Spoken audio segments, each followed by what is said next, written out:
What is this thing called courage, and why do some seem to have more of it than others? And is fearlessness the same thing as courage? All right, before I jump into today's topic, welcome to episode 45 of the Karen Smith Frazier podcast. I am Karen Smith Frazier, and this topic has been spinning around in my head, but I couldn't really put a label on it until I came up with my masterclass title, Mapping the Courageous Journey: 3 Keys to Mastering Your Results. Yes, my virtual masterclass is in a couple of days, this Wednesday, October 22nd at 4 p.m. Pacific Time, 7 p.m. Eastern.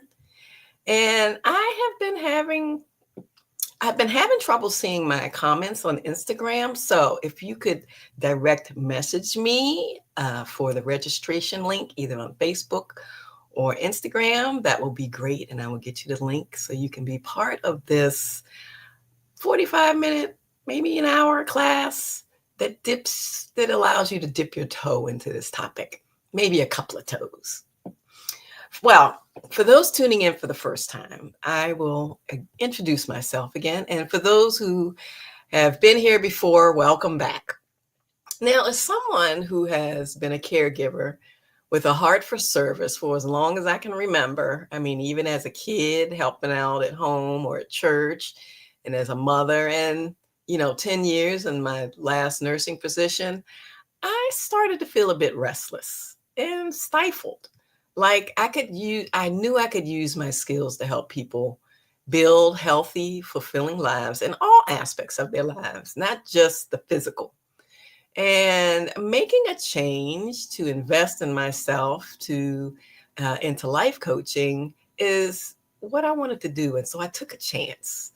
And now I get to help folks who were like me, those who had a desire to live out their lives more fully and go from stuck and fearful of change to fulfilled and motivated to explore and go after their own goals without feeling guilty. And you know what? It took courage.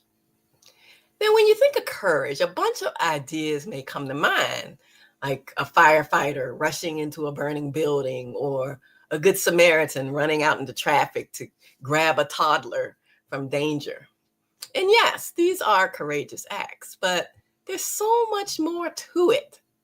So, for the sake of this podcast, I'll define courage as the ability to move forward with an action or through an experience despite having fear. I'm going to say that again. Courage is the ability to move forward with an action or through an experience despite having fear. Brene Brown put it this way. She says I can't remember which book, but she says, courage motivates us to face our fears, stand by our values, and pursue our true selves, even when the world seems against us. So yes, I did say courage is not the absence of fear. Now in some churches, they call it fortitude. While the gifts of knowledge and wisdom help us know what we should do, the gift of fortitude or courage strengthens our will, helps the person stand firm even when persecuted, even when doing the right thing isn't too popular. All right. Now, there are 5 types of courage. I'm sure there are more, but I'm just going to go through 5. And these are essential for personal growth and authentic living. Like, how can you not?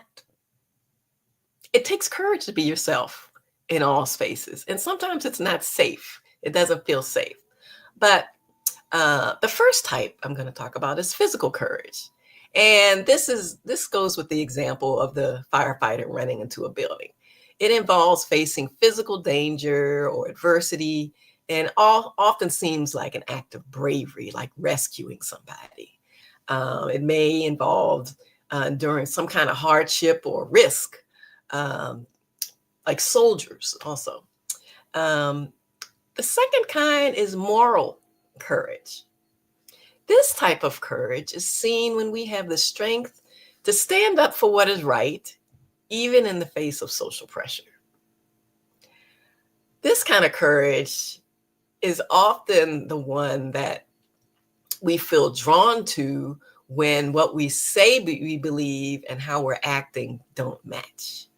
And that's when a lot of times we may feel stuck or feel just very uncomfortable knowing that it's going to be a little risky to do what I say I believe. And so that's where the moral courage comes in.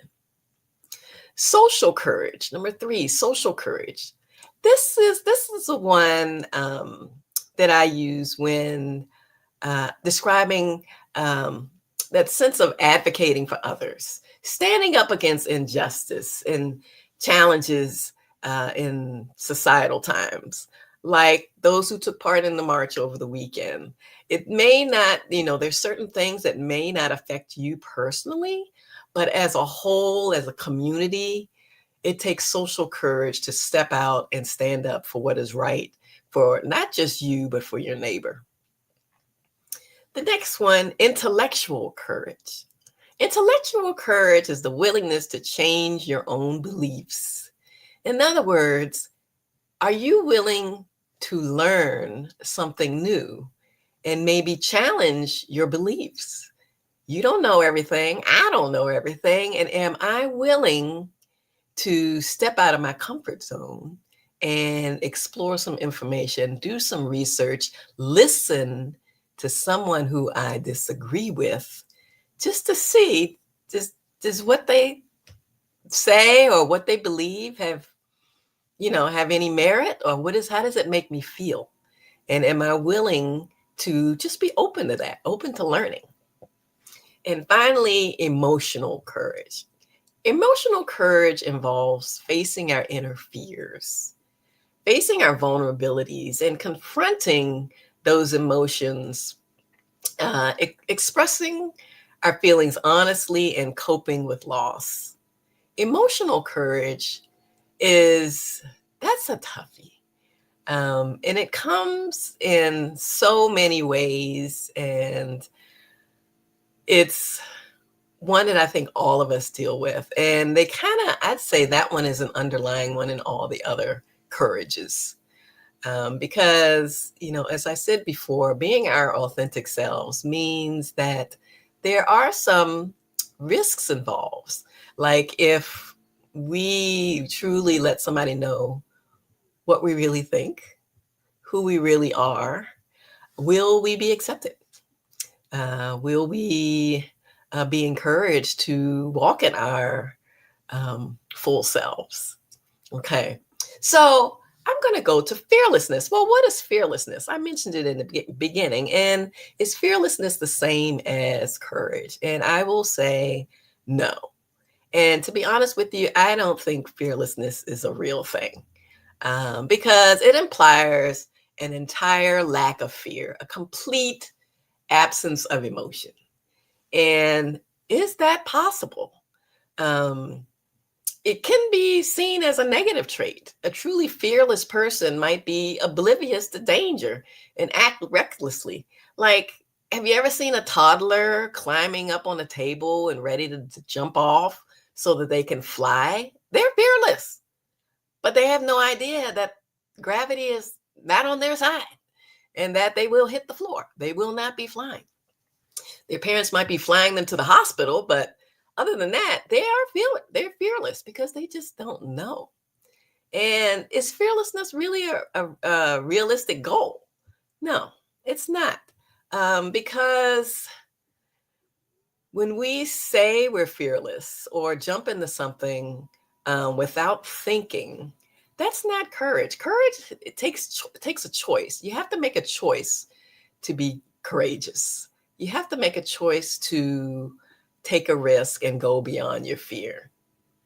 So courage is preferable to fearlessness because it keeps you safe. Fear can be a healthy and useful emotion that promotes caution and protects you from harm. It promotes realistic action. Courage allows for realistic appreciation of the dangers around. Let's keep it real. Is this a safe space? Courage also often involves being present and engaged with your feelings and with other people and fosters a deeper relationship. Now, here's what I want you to remember. That was a lot in a little bit of time. But what I want you to remember is that courage is about taking action in the face of fear, not the absence of fear. Recognize the different forms it can take in your life and be honest with yourself about when we're wearing that mask, when we don't feel safe, when we don't feel like we have the courage to stand up for ourselves or to be ourselves in certain spaces. This isn't a bad thing, but raising awareness of it can be a good thing. And the reflection, well, what would your life look like if you acted with just a little more courage each day? Whose life would you change? Yours or somebody else's, or maybe both? So if you are ready to go deeper, I invite you to join me for my masterclass on Wednesday, October 22nd, where we will be mapping the courageous journey. I'll give you 3 keys to mastering your results. The masterclass, again, is Wednesday, October 22nd at 4 p.m. Pacific, 7 p.m. Eastern. And, I hope that this podcast and also our masterclass will just be one more way to encourage you to step out of your comfort zone. You all are courageous people. You all have done something new. You all have done something that you didn't have all the answers about, but you stepped out there and you did it anyway. That's courage.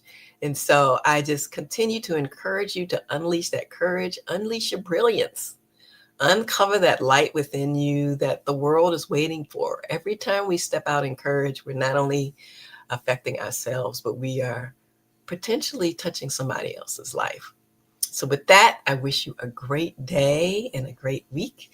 And I look forward to seeing your message in my DM for the registration link. And I look forward to seeing you Wednesday night.